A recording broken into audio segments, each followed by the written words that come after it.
So first, just right off the bat, very easy, very typical stuff, man. How long has the group been together? We've been playing music together for a long time, but officially as Magnolia Wind, the project has been going for almost 2 years now. We're into the second year and everything. But accomplished a lot in a short period of time. Yeah, we both had our individual careers in music before we started the band. I was kind of a hired gun guitar player going around Nashville playing for a bunch of people, kind of the normal thing for a guitar player. That's the Nashville life, man, yeah. And then my wife, Kristen, she was a songwriter, and she was an artist as well. And I'd played guitar for her, and we'd played music together for years and everything. And one day we were just like, why don't we just do this officially together as something that we want to do and write the music that we want to write. And makes sense. Yeah, so here we are. Right on, dude. Well, hey, I commend you. Personally, the road for me got, you end up taking things for granted, like washing machines. Oh yeah. We're fortunate enough to know a lot of people in a lot of different cities. That's awesome. So that's the way to do it. We can stop and stay at their houses and wash some clothes, and if not, then sleeping in a minivan's a lot easier with your wife than a bunch of sweaty dudes. Dude, absolutely. So when it comes as a guitar player, I always hate the question, who influences you? So I'm not gonna answer. I'm not gonna ask that. What I would like to know are the sounds as a guitar player, the tones, the sound, because they can be mutually exclusive. You don't have to totally love the music of someone, but just there's an iconic sound that you try to tone in. Yeah, I would say for me, like the tone that I always kind of gravitate towards is like, it's basically British sounds, like the Vox. The Vox, there you go. Vox and Marshall and stuff like that. Like that's kind of what I've always my ears always just kind of went to. And if I were to go like with the like quote unquote American tone, it would definitely be like the '50s tweed era. Which is going to be similar, yeah. Yeah, it's very similar. Absolutely. So it all kind of comes together. I get that. And for me, I usually play nothing but humbuckers. Every now and then, it's good to throw in a telly with some good single coils and get some twang. But sure. Humbuckers and a AC30 cranked. That's basically where it's at for me. I love it. Acoustically, what brands are you playing? So I do actually use Vox for amps. Okay, yeah. I play Vox, and then for guitars, I play Mario Guitars, based out of Murfreesboro, Tennessee. I didn't see that coming. Yeah. That's cool. Okay. So I play their guitars, and then I also play Crook Custom Guitars, based out of West Virginia. I don't know if I'm familiar. They're well known with Brad Paisley. Yeah, he makes all of Brad Paisley's guitars.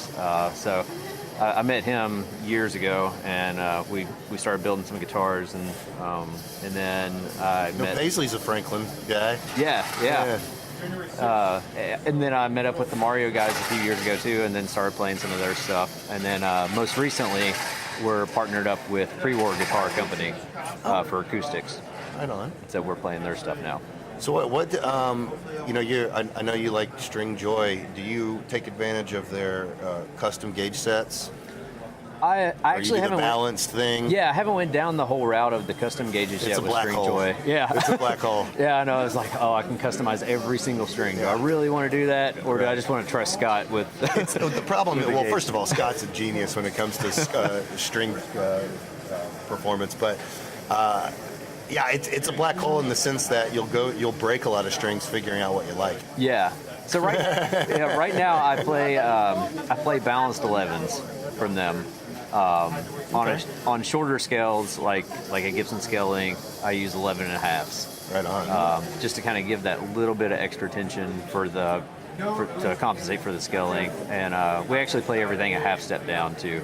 I was literally, my next question was going to say standard tuning typically, so standard and then a half step down. Yeah, so E flat. So I'm guessing that's a voice thing. It's better for like a vocal range, or? It makes it easier. It's just everything's a half step down. It's not that much of a difference, but it does make a difference when you're playing so many shows. A half step down will just kind of makes it a little bit easier on the vocal cords and stuff. And we've kind of just started that route, and it's kind of yeah, we just kind of stuck with it. You know, I've heard a lot. I've heard like people in I've personally never gone that route, but I've heard people in multiple genres. We had a close friend, an ex-colleague, that was in a punk band. Everything is in standard, but drop the heads.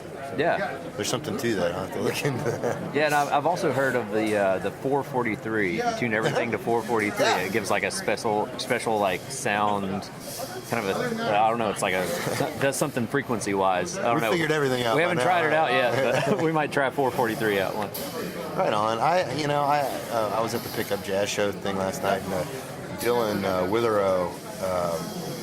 He's because he's doing that, percussion-y, tappy thing, which I've never really gotten into. But, you kind of have to have these big, open, beautiful tunings in order to really pull that off. Yeah. And it's always been interesting. I've never really gotten into it, but some of my favorite bands write that way. And if I had to guess, it forces you out of a creative box. Yeah, it does. Like in terms of fingering and muscle memory. Yeah, it does. And we do some stuff in open tunings. Do you?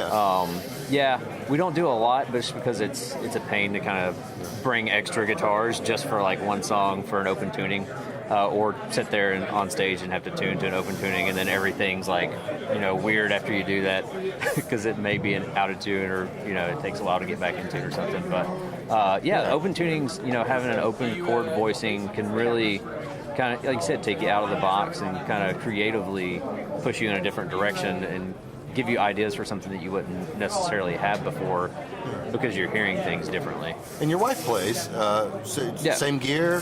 She plays bass. Yeah, she plays... same brands, rather? I guess. Yeah, we pretty much play all the same companies and everything, so yeah. You guys like the Eagles? You go home at the end of the day and you practice harmonizing a cappella?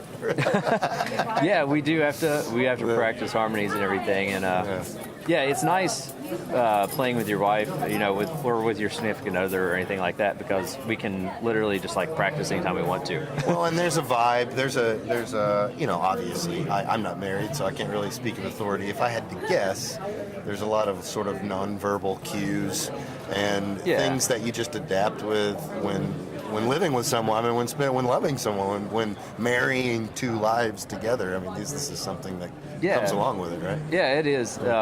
We look at each other a lot on stage, and I think people think that we're like looking at each other intently and sweetly, and I'm like, no, so like we need it's a hidden language. Yeah, we're actually communicating. We're talking to one another. Yeah, that's amazing.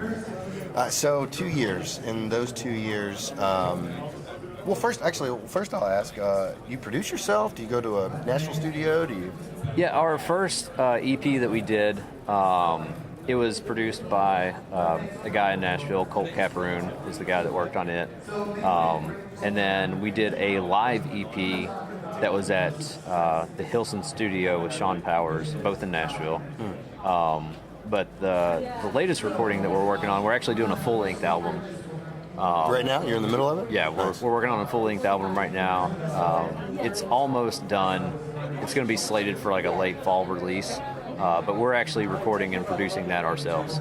That's awesome. Yeah, we're spending a lot of time with it, and just making sure that we get everything right.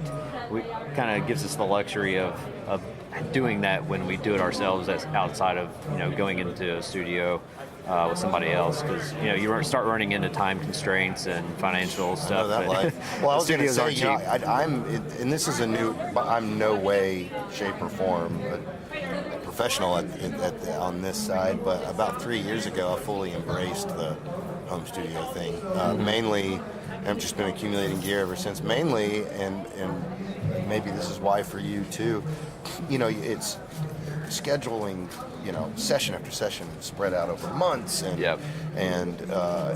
then maybe you get to the end of it and you still can't find a particular sound that really only you know, and sometimes it's impossible to even explain verbally, and maybe the guy you're working with is a genius, but you can't read minds, and maybe there's not an example out there to show, and so there comes a point, and thank God for the 21st century, where you can actually do that. Yeah.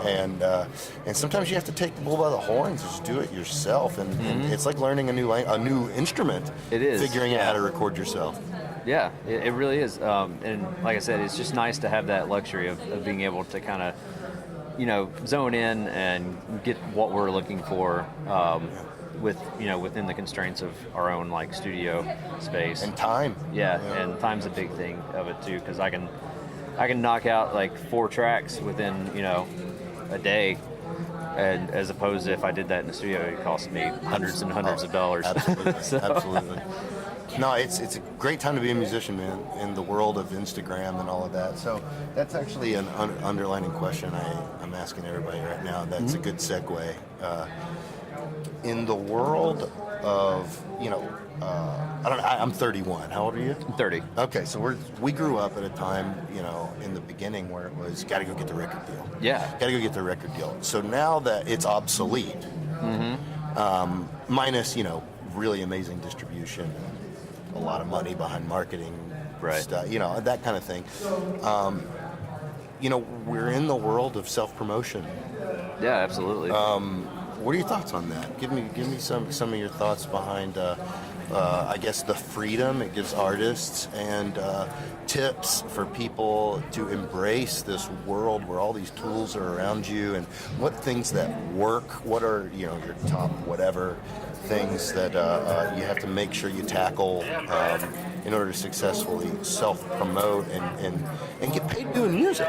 Yeah, I think social media is a necessary evil these days. It does take up a lot of time to kind of manage everything yourself.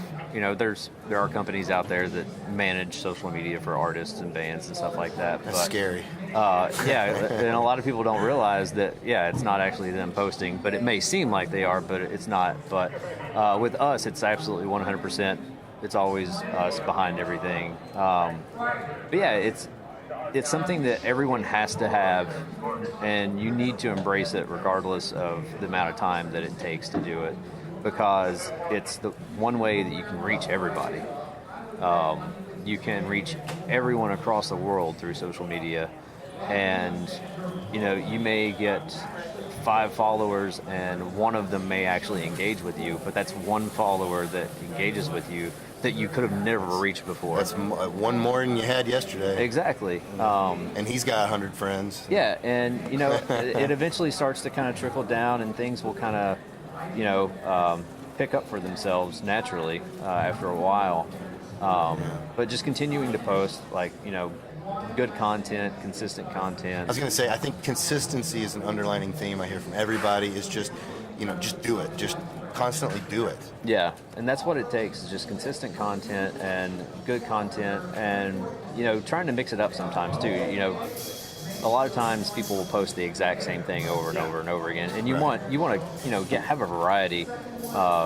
And I know, at least for us, we try to sometimes show maybe a little bit of like our personal lives in with our professional lives, with our business. Just kind of a sneak peek into we're human, because a lot of people, especially like on social media, will kind of look at things different, and it's just good to show that we're just struggling like everybody else to make ends meet sometimes. The music business is really hard, and it's it is what it is, but we make it work, and we have fun doing it.